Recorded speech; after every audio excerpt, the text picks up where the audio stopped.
Brian David Johnson has made the future his business. He is currently a professor at Arizona State University's Global Futures Laboratory and the School for the Future of Innovation in Society. BDJ, welcome to the South by Southwest Sydney Studio. It's a pleasure to be here. Great. Lovely to have you here. Is this your first time at South by Southwest Sydney? This is my first time at South by Southwest Sydney. I've been going to South by Southwest Austin for well over a decade. Fantastic. And what draws you back? What is it about it that keeps you coming?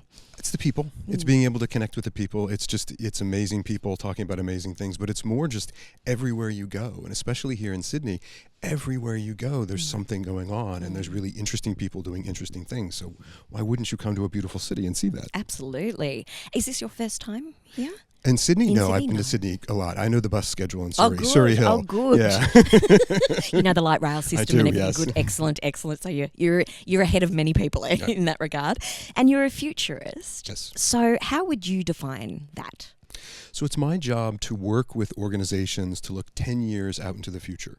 And I do that so that we can map a range of possible and potential futures. And then I'm an applied futurist. That means I work with them to say, okay, what steps do you need to take today, tomorrow, 5 years from now to move towards that positive future and away from the negative? And you work with many groups like governments, militaries, corporations, non-profits, startups. What do you think is the greatest barrier to envisioning their future? Generally, it's just doing it, being able to embrace the idea that we will all build our own future. And especially with companies and universities and governments and militaries, of course they're going to build the future, but they're all sort of hesitant and they're sort of shoegazing where they're like, well, we don't really feel like we can do that. You really need to have that agency and say, okay, we're going to get together and figure out how we can build a better future, because if not, somebody else is going to build your future for you. Yeah, very true. Taking ownership of where you're and control of where you're going. Interesting. And your featured session is how to think like a futurist, from AI to safety. How can we prepare for a future with AI? Well, the first step is to understand that you have control, that AI is simply software. Do not imbue it with any more power than that. It is software built by humans that is trained on data. That's it. So if you start with that and you have that understanding, but then also know that as we move into the future, thinking like a futurist 5-10 years out, AI is going to be everywhere. It's going to be as ubiquitous as software. It might even be the thing we won't even be talking about AI anymore, because it'll just be in everything. It's like we don't really talk about software anymore or the internet anymore, except if you can't get it. But that idea that it'll be everywhere. So with that in mind, we then need to ask ourselves, well, what kind of future do we want? How will we use this tool to make our lives better, to do things that we want? And I think that gets you over the hurdle. So instead of being scared or being overexcited or getting all hyped up, is to kind of say, okay, what happens when all of this is just normal? Or even better, what happens when it's all just boring? Right. What will you do with it then? And it's interesting, there's a lot of fear surrounding AI, I guess, because of the unknown, because not everybody understands it. But do you see AI in a way replacing certain tasks or occupations or something? Is that a fear, a genuine fear that people should or could have? I think it's a reality and not a fear. I can understand why people would be fearful of it. But what I always tell people is, if a machine can take your job was terrible because it turned you into a machine.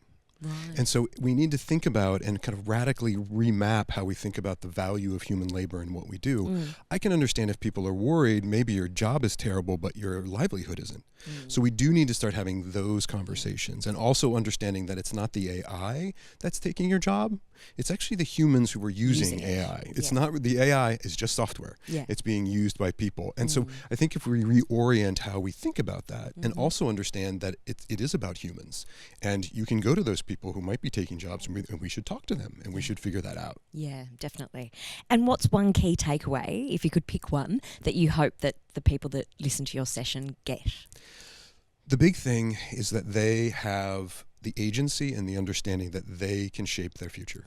The ability to certainly educate themselves. Being at South by Southwest Sydney, there's no better place. There's no better place to kind of educate themselves, but to take that power, to know that they have the ability to build their own future and to start doing it today. And what role do you think that South by Southwest Sydney plays in shaping the future of your field? Well, I think that what's really fascinating is that South by Southwest is this gathering, and it's a gathering of ideas.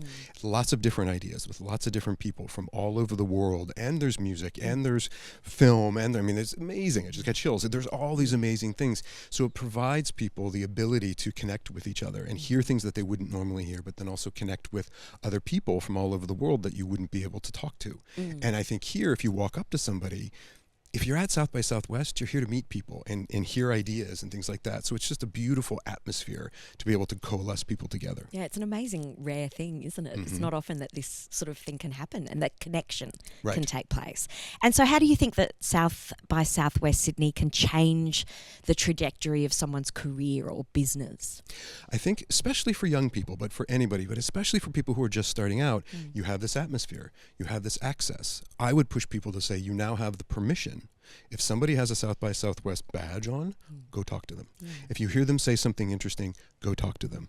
You have the ability to network, because ultimately what will make you a success, will move your career forward, certainly is gathering knowledge, but it's meeting people, because business is all about people talking to each other. And again, I could be walking down in Darling Harbor, which is so gorgeous. If it was any other time, I could walk up to somebody and go, oh, hey, what do you think about AI? They would look at me like I was crazy.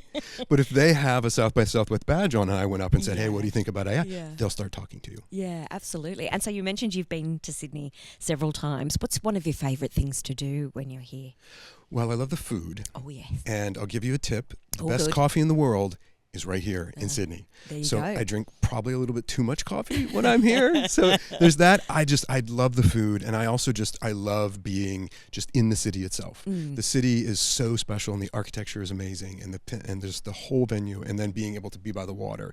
I just absolutely love it. And is there a session or someone in particular that you'd really love to meet whilst you're here, or to listen to and have a conversation with? Actually, what I do is I do the opposite. So what I spent all of my day today doing is wandering into different sessions, listening to the different podcasts that are going on of people I've never heard of. And that's where, because the people I've heard of, and I've seen them. So I spend so much time just sort of tottering around, sticking my nose into places where I don't really know anything about it, and that's where I learn new things. Yeah, brilliant, brilliant. Well, thank you so much, BDJ, for joining us in the South by Southwest Sydney studio. And you can catch more of these videos on youtube.com/South by Southwest Sydney.